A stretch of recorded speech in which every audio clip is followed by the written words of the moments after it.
प्यारे बच्चों, नमस्कार। एजुकेशन स्कूल परिवार में आपका स्वागत है। हम एसएससी जीडी के प्रीवियस पेपर सोल्व कर रहे थे। 11 जनवरी 2023 तीसरी शिफ्ट के हमने 10 क्वेश्चन सोल्व कर लिए थे। क्वेश्चन नंबर 11 पे चलते हैं।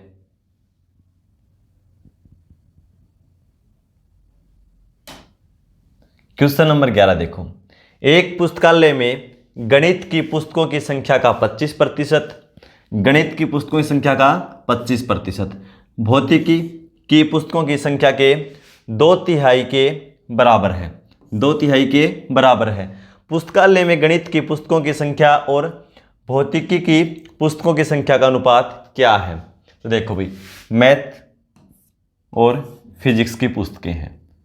क्या बता रखा है इसमें? देखो, गणित की पुस्तकों का 25%। 25% का मतलब 1/4, यानी इसका 1/4, जितनी भी पुस्तकें उनका 1/4, और फिजिक्स की जितनी भी पुस्तकें हैं पुस्तकों की संख्या का 2/3। 2/3 का मतलब 2/3 क्या है? बराबर है। तो दोनों को बराबर रख दो। पूछा क्या है? गणित और भौतिकी की पुस्तकों की संख्या का अनुपात, यानी M/P पूछा है। तो देखो भाई, M इधर है, P गुणा में इस साइड आएगा तो ये भाग में, बराबर 4 भाग में उस साइड जाएगा तो गुणा में। 4 गुणा 2 क्या हो जाएगा? 8/3, यानी 8/3, या क्या लिख सकते हैं उसको हम? 8/3। ठीक है, 8/3। ध्यान इस बात का रखना भाई, जो पहले पूछा गया वो पहले आएगा। यानी मैथ पहले है तो पहले आएगा। 3/8 लिख दोगे तो गलत हो जाएगा।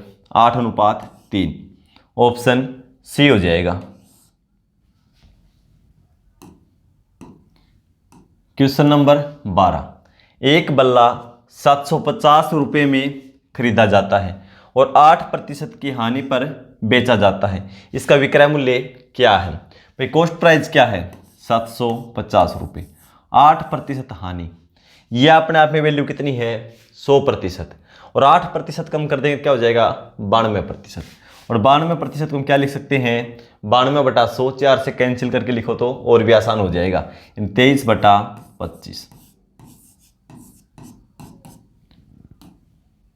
25 से कैंसिल करेंगे, 3 बार में 75 और 0, 23 तिया 69 और एक 0 लगा दो। यानी क्या है? विक्रय मूल्य पूछा है, कितना हो जाएगा? 690 रुपये। Option B. Question number 13। Bhanu एक काम को 10 दिनों में कर सकता है, रमेश इसे पूरा करने में 12 दिन लेता है। भानु और रमेश द्वारा एक साथ मिलकर काम को करने में लिया गया समय रोहित द्वारा लिए गए समय के बराबर है। रमेश और रोहित, कौन कौन? अब रमेश और रोहित को एक साथ काम पूरा करने में कितना समय लगेगा?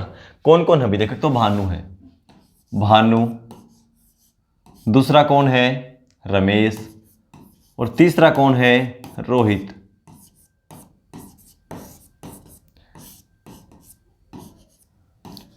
क्या बता रखा है इसमें? देखो, भानु कर सकता है 10 दिन में और रमेश 12 दिन में। कुल काम निकालो इन दोनों से। कुल काम के लिए इनका एलसीएम लेंगे, कितना आ जाएगा? 60। 10 से भाग देंगे तो एक दिन में 6 यूनिट और ये एक दिन में 5 यूनिट, दोनों मिलकर 11 यूनिट। क्या बताया है? भाई, जितने समय में दोनों मिलकर करते हैं ना, उतने समय में रोहित अकेला कर सकता है। इसका मतलब क्या हुआ? ये दोनों मिलकर एक दिन में 11 यूनिट कार्य ही करते हैं, तो रोहित भी एक दिन में कितना करेगा? 11। कैसे पता चला? इन दोनों के बराबर कार्य ही करता है, दोनों का कार्य मिलाकर करता है। तो 6 और 5 11, तो ये अकेला 11 करता है, इसका मतलब ये है। ठीक है, पूछा क्या है क्वेश्चन में? देखो, रमेश और रोहित, यानी ये दोनों मिलकर कितने दिन में करेंगे? तो 5 और 16, 5 और 11 16। ठीक है, दोनों मिलकर करेंगे एक दिन में 16 यूनिट। कुल कार्य है 60, तो 60 को 16 से भाग दे दो। 4 से कैंसिल करेंगे 15, 4 से 4, 15/4, 4 दिए 12, बचेगा 3/4। 3 से ही 3/4 दिन में कार्य कंप्लीट कर देंगे। 3 से ही 3/4, ऑप्शन डी हो जाएगा। Question number 15। 14, 13 था ना, तो ये 14 हो जाएगा। एक लंबवर्तीय शंकु के आधार की त्रिज्या 7 सेंटीमीटर है और इसका वक्र पृष्ठ क्षेत्रफल 550 वर्ग सेंटीमीटर है। शंकु का आयतन क्या होगा? शंकु देखो पहले भाई कैसा होता है, जो जोकर की टोपी होती है ना, या जो बर्थडे में हम लेके आते हैं टोपी, इस तरह का शंकु होता है। ये क्या है? इसकी त्रिज्या r, और ये क्या होता है भाई? ऊंचाई h, और ये क्या है? सलांट हाइट, यानी तिर्यक ऊंचाई, ठीक है, तिरछी ऊंचाई, इसको लिखते हैं हम l से। तो इसमें क्या क्या दे रखा है देखो, त्रिज्या दे रखी है 7 सेंटीमीटर, ये तो है 7 सेंटीमीटर, और इसका वक्र पृष्ठीय क्षेत्रफल, यानी जिसको बनाने में जो कैनवास लगा है, गत्ता लगा, जो भी कपड़े से बना है, उसका क्षेत्रफल होता है ये कितना है? 550 वर्ग सेंटीमीटर। हमें आयतन निकालना है। आयतन के लिए क्या चाहिए? हमें ऊंचाई चाहिए h, तो h का मान निकालना होगा। पहले कैसे निकालेंगे देखो, क्या है? शंकु। शंकु का वक्र पृष्ठीय क्षेत्रफल क्या होता है? पाई आर एल। पाई का मान 22/7, आर कितनी है? 7, और एल का मान हमें निकालना पड़ेगा। एल बराबर क्या दे रखा है इसका? 550 वर्ग सेंटीमीटर। यहां से पहले एल की वैल्यू निकालो, 7 से 7 कैंसिल करो, 22 से कैंसिल हो जाएगा, 2 बार में 44 बचेगा, 11, 5 बार में 110। एल की वैल्यू 25 है, ये 25 है, तो ये भाई समकोण त्रिभुज बनती है, ठीक है। अब हमें h निकालना होगा, क्यों? आयतन क्या होता है शंकु का? 1/3 पाई आर स्क्वायर h। उसके लिए ऊंचाई की जरूरत होगी हमें, तो ऊंचाई कैसे निकालेंगे? ये समकोण त्रिभुज है, ये आधार है, ये लंब है, ये कर्ण है, तो क्या हो जाएगा? इसके स्क्वायर में से इसका स्क्वायर घटा दो और उसका वर्गमूल निकाल दो, ठीक है, h आ जाएगा। ये नहीं हो जाएगा 625, देखो ये होता है भाई, देखो h बराबर l square minus R square और इसका वर्गमूल, तो इसका l का स्क्वायर 625 हो जाएगा और r का स्क्वायर 49, ठीक है। घटाएंगे क्या हो जाएगा? ये 25, 24 और घटा दो 576, 576, और इसका वर्गमूल निकालेंगे कितना जाता है? 24, तो h कितना हो जाएगा? 24। अब निकाल सकते हैं आयतन हम, 1/3 पाई आर स्क्वायर, आर कितना? 7 का स्क्वायर लिख दो 49, और h कितना है? 24। इसको सोल्व करेंगे तो हमारा आंसर आ जाएगा 7 से 7 बार में, 3 से 8 बार में, 8 गुणा 7 56, 56 से गुणा करेंगे तो 2 बार में 112 बचेगा 11, 112 और 11 123, यानी 1232, और ये क्या था? सेंटीमीटर था ना, तो ये घन सेंटीमीटर हो जाएगा आयतन है, तो 1232 घन सेंटीमीटर, 1232 घन सेंटीमीटर, ऑप्शन सी हो जाएगा। क्वेश्चन नंबर 15 पे चलो। एस एक कार्य को 50 दिनों में, भाई एस नाम का कोई व्यक्ति है, 50 दिनों में कार्य को कर सकता है। टी उसे 40 दिनों में और एम उसे 30 दिनों में पूरा कर सकता है। एस सप्ताह के सभी दिनों में कार्य करता है, भाई एस सभी दिनों में कार्य करता है, और टी केवल सोमवार और बुधवार और शुक्रवार को कार्य कर सकता है। इन सप्ताह में 3 दिन ही कार्य कर सकता है भाई टी, पहले लिखते चलो, टी 3 दिन कार्य कर सकता है सप्ताह में, एस 7 के 7 दिन कार्य कर सकता है, जबकि एम केवल शनिवार को और रविवार को कार्य कर सकता है। एम सप्ताह में कितना दिन कार्य कर सकता है? सिर्फ 2 दिन। कार्य सोमवार को आरंभ किया जाता है, यह कितने सप्ताह में पूरा हो जाएगा?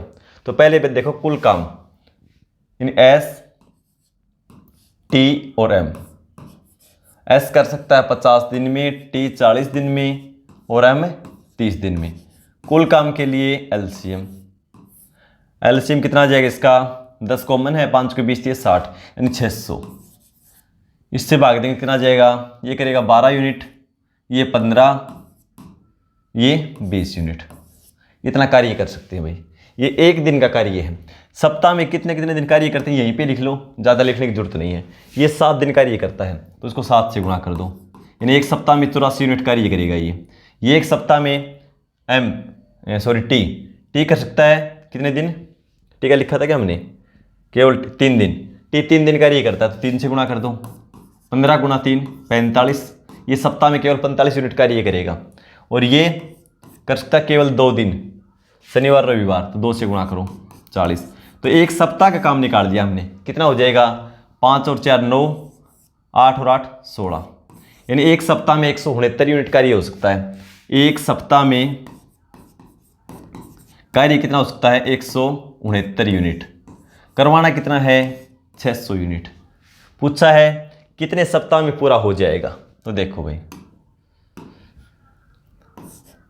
इसको 600 के आसपास लेके जाओ, 170 के आसपास है, 170 है ना, 3 से करेंगे तो यानी 17 51 510 के आसपास जाएगा। 4 से करेंगे इस तरह चौके 68, 680 ज़्यादा हो जाएगा। तो 3 पे गुणा करेंगे तो कितना कम, और 4 पे करेंगे तो ज़्यादा। 3 पे करेंगे तो कितना होगा? देखो 3 सते 3 27, 2 18 और 2 20, 3 और 2 5, 507 यूनिट। इन 3 सप्ताह में 507 यूनिट हो सकता है। और 4 में करके देखें तो देखो, इसको 4 से गुणा कर तो 4 सप्ताह हो जाएगा। 4 से करेंगे तो 4 निम 36, 3 24 और 3 27, 2 4 और 2 6, 4 सप्ताह में देखेंगे तो ये काम हो जाएगा 676 यूनिट। लेकिन कार्य दोनों के बीच में है तो समय कितना लगेगा? 3 से तो ज़्यादा लगेगा, लेकिन 4 सप्ताह से कम लगेगा। ठीक है, ये समय कितना लगेगा? 3 और 4 सप्ताह के बीच। ऑप्शन कौन सा हो जाएगा हमारा? डी, क्योंकि 3 सप्ताह में पूरा कंप्लीट होगा नहीं और 4 में ज़्यादा हो जाता है, इसका मतलब 3 और 4 के बीच में लगेगा। ऑप्शन डी हो जाएगा। क्वेश्चन नंबर 16 देखो, एक वर्ष के दौरान एक शहर की जनसंख्या 5% की वृद्धि हुई, जनसंख्या में 5% की वृद्धि हुई, और दूसरे वर्ष के दौरान यह 4% कम हो गई। दूसरे वर्ष के अंत में इसकी जनसंख्या 30,240 थी। पहले वर्ष के अंत में जनसंख्या कितनी थी? पहले वर्ष के अंत में पूछा भाई, न कि शुरुआत में। ठीक है, यानी 5% बढ़ जाने के बाद कितनी थी ये पूछा। गलती ये मत कर देना, जो भी जनसंख्या उसका 5% बढ़ा दो और फिर 4% कम कर दो, बराबर ये रख दो, गलत हो जाएगा। क्योंकि 5% बढ़ने के बाद पूछा है, क्योंकि पहले वर्ष के अंत में पूछा गया। देखो पहले वर्ष के अंत में जनसंख्या कितनी थी, यानी 5% के बढ़ने के बाद। तो बढ़ने के बाद मान ली हमने कितनी थी? x। कब है x? पहले वर्ष के शुरुआत में नहीं, पहले वर्ष के अंत की मान ली हमने कितनी है? x। तो इसको छोड़ दो, इसकी अब कोई ज़रूरत नहीं है। ठीक है, ये पहले वर्ष के अंत में कितनी थी? x। अब क्या हुआ? 4% कम हुई। 4% का मतलब 1/25, यानी 25 पे 1 कम। जनसंख्या कितनी हो जाएगी? 24/25 दूसरे वर्ष के अंत में। और दूसरे वर्ष के अंत की जनसंख्या क्या दे रखी है? 30,240। देखो मैंने 5% हटा दिया, क्योंकि 5% कब है? पहले वर्ष के अंत में, क्योंकि 5% बढ़ने के बाद है वो। ठीक है, पहले वर्ष के अंत में 5% वृद्धि हुई, तो पहले वर्ष के अंत की मैंने x मान ली और पहले वर्ष के अंत की निकालनी है। प्रारंभिक निकालनी होती है ना, तब इसकी जरूरत पड़ती है। ठीक है, तो पहले वर्ष के अंत में ये मान ली मैंने। इसको सोल्व कर दो। अब 24 से कैंसिल करो, एक बार में 24 बचेगा 6, 2 बार में 48 बचेगा 14, 6 बार में 144 और 0। 25 से गुणा करो, 0, 6 बार में 150, 15, 50 और 15 65, 6, 25 और 6 31। यानी पहले वर्ष के अंत में कितनी थी? 31,500 जनसंख्या थी। 31,500 पहले वर्ष के अंत में। ऑप्शन सी हो जाएगा। क्वेश्चन नंबर 17 पे चलो।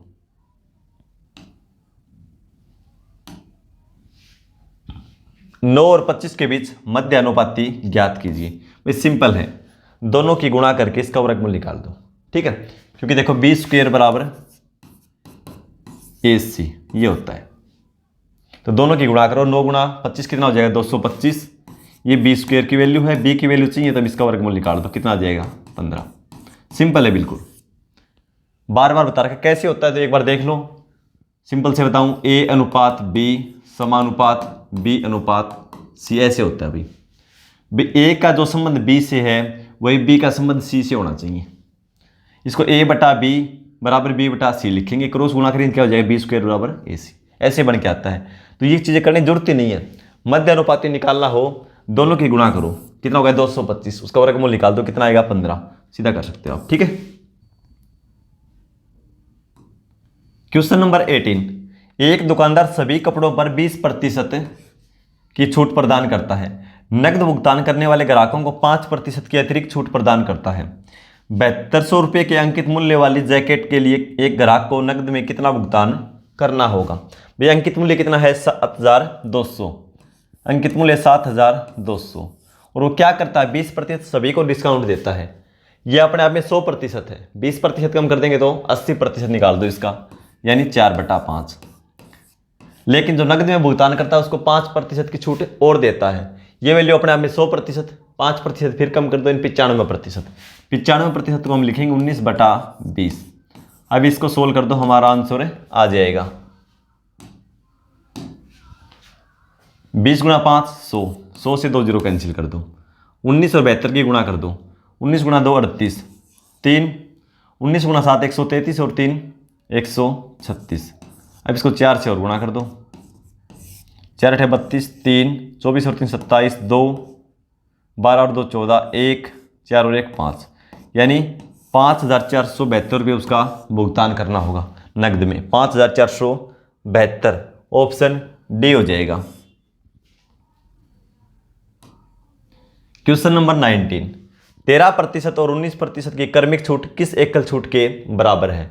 यानी सक्सेसिव डिस्काउंट निकालना है भाई। तो कैसे निकालते हैं? a + b minus A B गुणा a × b/100, यानी 13 + 19 माइनस 13 गुणा में 19 और बटा में 100, ये कितना हो जाएगा? 32।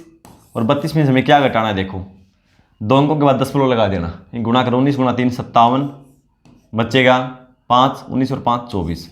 2 अंकों के बाद 10 यानी ये घटाना है, 2.47 घटाना है। इसमें से 3 घटा लो आप एक बार, क्या बचेगा? 29। अब 1 में से 4.7 घटा दो, सॉरी 0.47 घटा दो। 1 में से 0.47 घटा दो, क्या बचेगा? 0.53 और इसके प्रतिशत लगा दो अब। ठीक है, एक का छूट देंगे तो 29.53%, 29.53, ऑप्शन सी हो जाएगा। क्वेश्चन नंबर 20 पे चलो। 3 और 27 के बीच मध्य अनुपात ज्ञात कीजिए। इस शिफ्ट में 2 क्वेश्चन पूछे गए इससे। ठीक है, कैसे बताया था? दोनों की गुणा करो, 27 × 3 81 और इसका वर्गमूल निकाल दो, कितना आ जाएगा? 9। मध्य अनुपाती कितना होगा? 9, ऑप्शन बी हो जाएगा। तो इस शिफ्ट के हमने 20 क्वेश्चन सोल्व कर लिए हैं। मिलते हैं अगली क्लास में। धन्यवाद।